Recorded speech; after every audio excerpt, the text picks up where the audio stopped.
Ya, chicos. No, va a entregarse ahora, que es la clase de antibióticos, que aquí la tenemos. Si me ven mirando hacia el lado es porque tengo en otra pantalla puesto lo que es la diapositiva como tal. Vamos a ver lo que es el ciprofloxacino. Este es un antibiótico quinolona, ¿ya? Este mecanismo de acción que tiene este antibiótico, básicamente como se ve ahí, es un agente bacteriano que pertenece al grupo de las fluoroquinolonas. ¿Qué hace este? Tiene una acción bactericida, o sea, destruye al microorganismo. ¿Qué hace?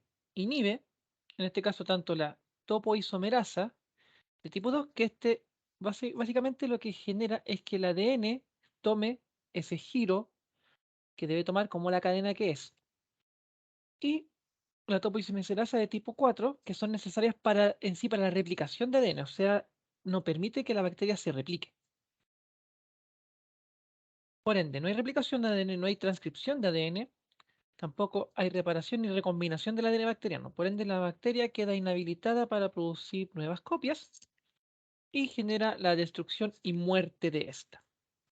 ¿Para qué está indicado? Generalmente son para infección urinaria, tanto uretritis como cervicitis, que tengan que ver con cocos, por eso gonocócicas, causadas por el gonorrhoeae, el orquiopidimitis y el EPI. ¿Qué está incluido esto? También están incluidos los causados por el gonorrea, que son infecciones de tracto gastrointestinal, por ejemplo, la diarrea del viajero, que generalmente el ciprofloxacino se lo dan para la diarrea del viajero, que esa se debe a que uno toma líquidos o agua de la zona donde uno no es.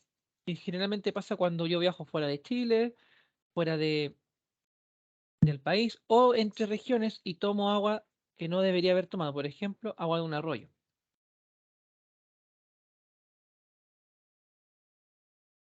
¿Cómo viene este medicamento? Tenemos presentaciones de comprimidos de 500 miligramos, frascos liofilizados de 200 miligramos, que esa es endovenosa. ¿Qué precauciones tenemos que tener con la insuficiencia renal? Ajustar las dosis. Siempre recuerden que con insuficiencia renal se tienen que ajustar las dosis para evitar el daño renal que le podemos producir al paciente.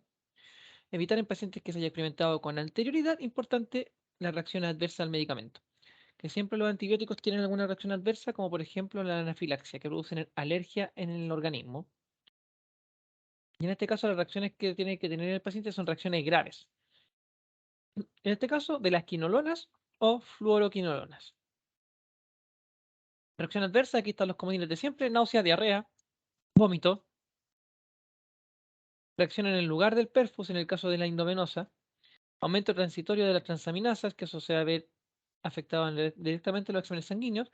Erupciones cutáneas en el caso de que se va a presentar. Y en niños además la artropatía, que se produce con frecuencia, que son patologías directamente a las articulaciones, que se presentan con dolor. El niño va a tener una impotencia funcional, entonces hay que estar revisando bien ese tema para estar verificando cada vez que nosotros administramos un medicamento, si aparecen estos efectos adversos, poder retirarlo de una manera oportuna.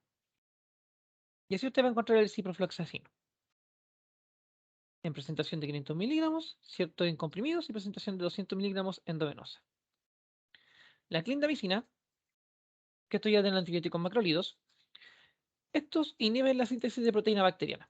Al inhibir la síntesis de proteína bacteriana, la bacteria no tiene cómo poder generar, en este caso, recursos, por ejemplo, estructurales, que son de la membrana, o también de la parte del ADN, que la bacteria necesita tanto tener su pared celular como poder replicar su ADN para poder seguir generando su ciclo vital. ¿En qué caso está indicado?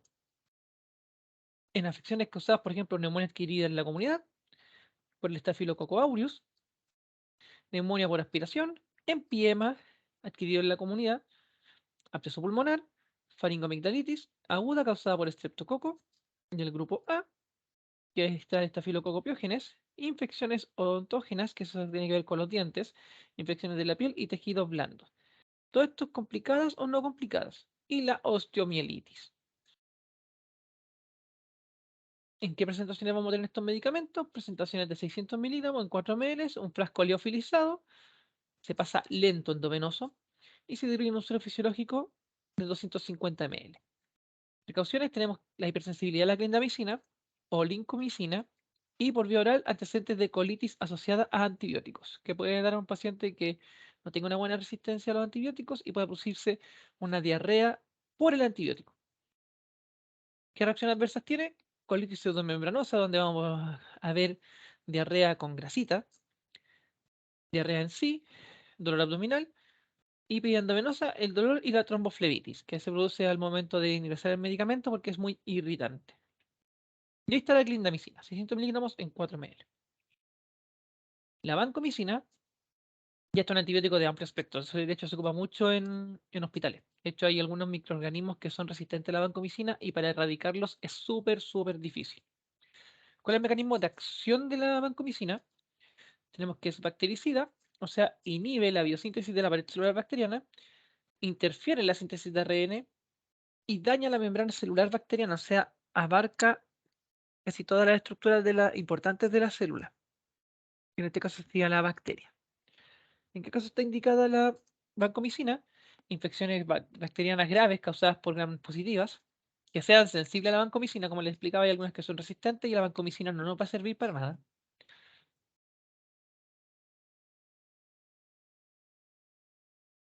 Si no responden o son resistentes a otros antibióticos anteriores, en este caso como las penicilinas, las cefalosporinas, en el caso de la endocarditis, infecciones óseas como la osteomielitis, neumonía e infecciones de tejidos blandos. Ahí se va a utilizar la vancomicina, pero se utiliza allá si algún otro antibiótico anterior no realizó el efecto que nosotros esperábamos.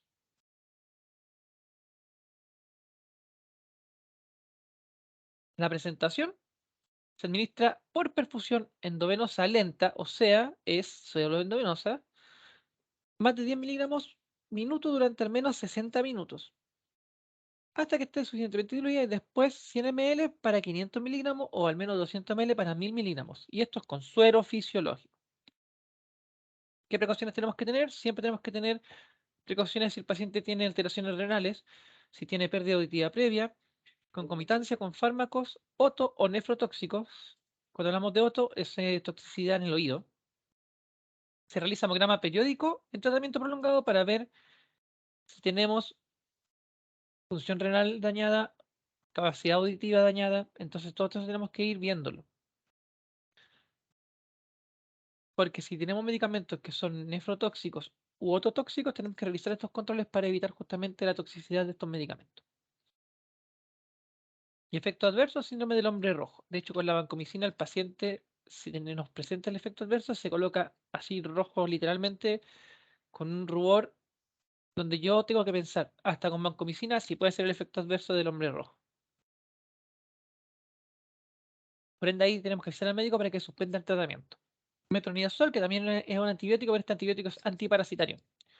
Generalmente lo que se da para esto es para tratar enfermedades parasitarias, como dice su nombre. Es un antiinfeccioso, antibacteriano y antiparasitario que posiblemente, porque no se sabe bien cómo es, posiblemente por interacción con el ADN, o sea que ataca el ADN del microorganismo o del patógeno, en este caso el parásito, y evita la replicación de este.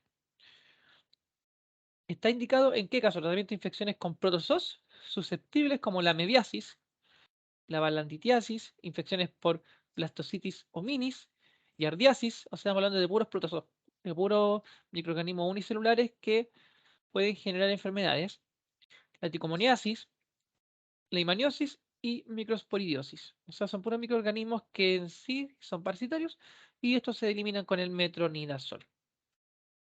La presentación son 500 miligramos en 100 ml, se pasa lento y el metronidazol tiene una característica que es fotosensible. ¿Qué quiere decir que un medicamento sea fotosensible?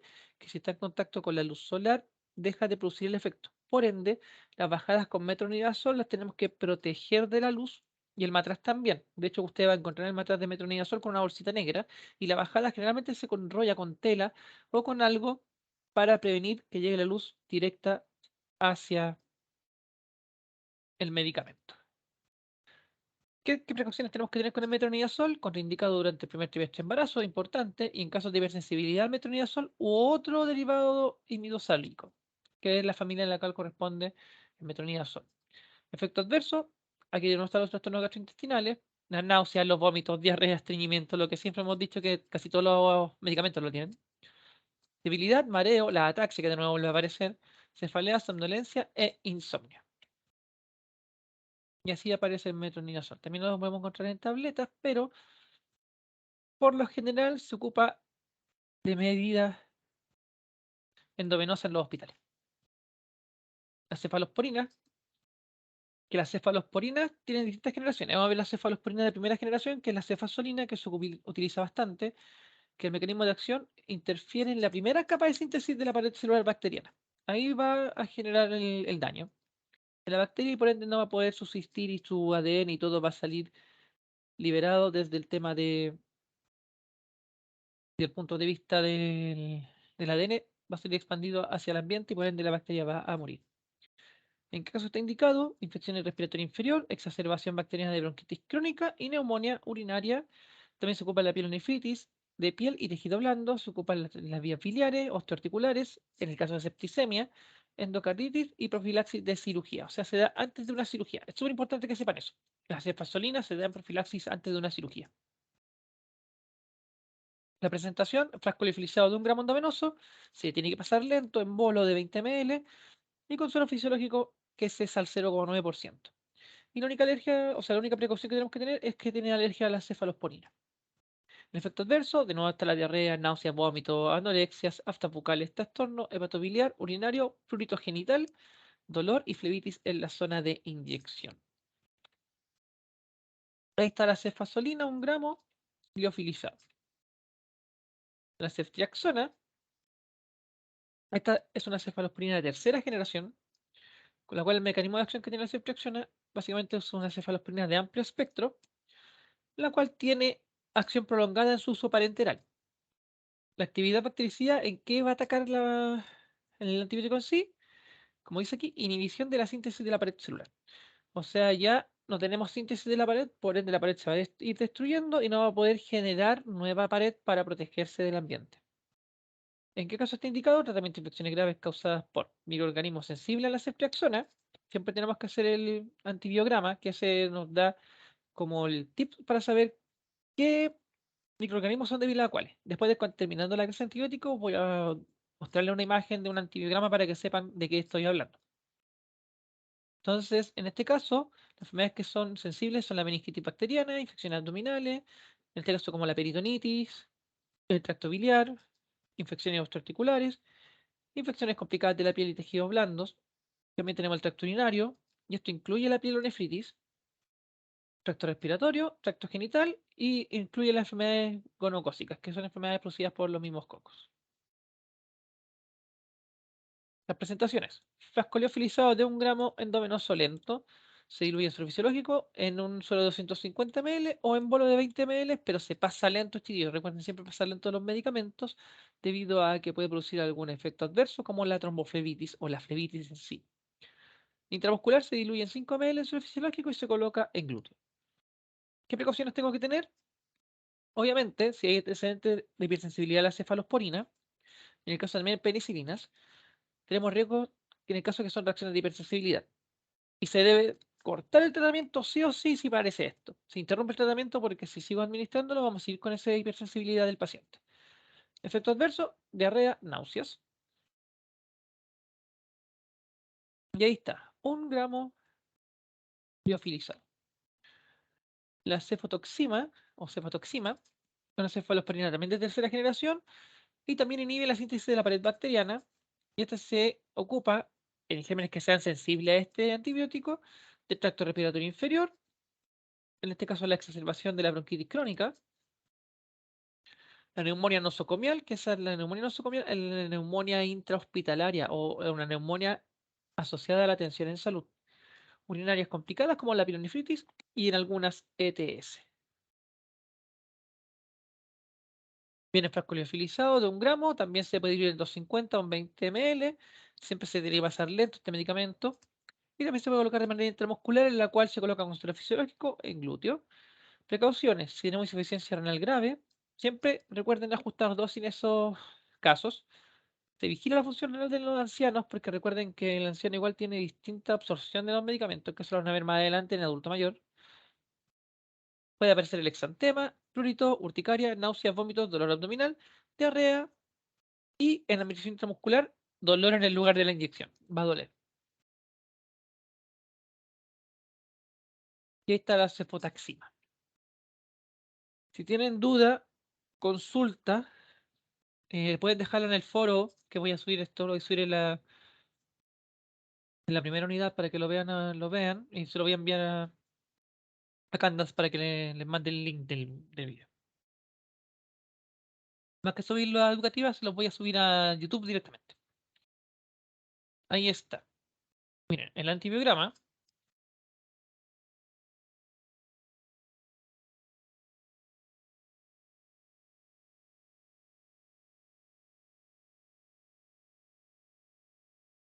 básicamente un antibiograma es esto, mira. Esta es una placa Petri en la cual, esta está mucho mejor. Acá se ven distintos puntitos, si los ven. Esos puntitos contienen el antibiótico como tal. Acá lo que hago yo es esparcir la muestra o la orina del paciente o lo que sea que voy a muestrear acá. Y esta areola o ureola o como quieran llamarle, que aparece acá, esta se genera porque el microorganismo no alcanzó a llegar al antibiótico. O sea que tiene cierta eliminación bacteriana, pero por ejemplo, en los que sale completamente cercano significa que el microorganismo no le hizo ni cosquilla al antibiótico. Por ende, ese antibiótico no lo vamos a dar. Este es un antibiograma. Y esos son los que se ven distintos antibiogramas, donde yo los puedo ir colocando. Estas son muestras normales, pero aquí si tenemos antibiograma de acá, tenemos antibiograma, si se fijan, aparece todo. Acá hay uno donde se parece que el antibiótico hizo mucho más efecto. Igual este de acá. Miren este de aquí, enorme, ¿cierto? Pero hay algunos microorganismos que son muy, muy resistentes y cuesta mucho encontrar algún antibiótico que pueda generar el daño hacia este microorganismo. Como por ejemplo acá. No me quiso cargar. Pero había una imagen donde se veía que solamente, miren esta, solamente un antibiótico logró controlar el microorganismo. Todos los demás no hicieron nada. Entonces es importante que se recuerden, sepan y recuerden que los antibióticos en sí son muestreados en esto que se llama antibiograma para poder tener la certeza de que el antibiótico que el médico está indicando vaya a ser el antibiótico que va a generar el efecto terapéutico esperado. Más que nada eso, chicos. Ya mañana vamos a ver la clase de la bandeja de anestesia y la clase, voy a tratar de hacerla bien cortita, la clase de medicamentos hormonales, porque sé que ya lo han visto en la clase, en laboratorio. Entonces vamos a tratar de hacerla bien cortita. Recuerden que la clase es a las 12, 12 y media, 12 por ahí, después de la clase de la profe Nicole, para que se puedan retirar temprano ese día. Bueno, chicos, espero que estén súper bien. Nos estamos viendo mañana. Que descansen. Cualquier duda o consulta, déjenmela en los comentarios en YouTube, porque ahí lo voy a dejar el video. Que estén súper bien. Adiós.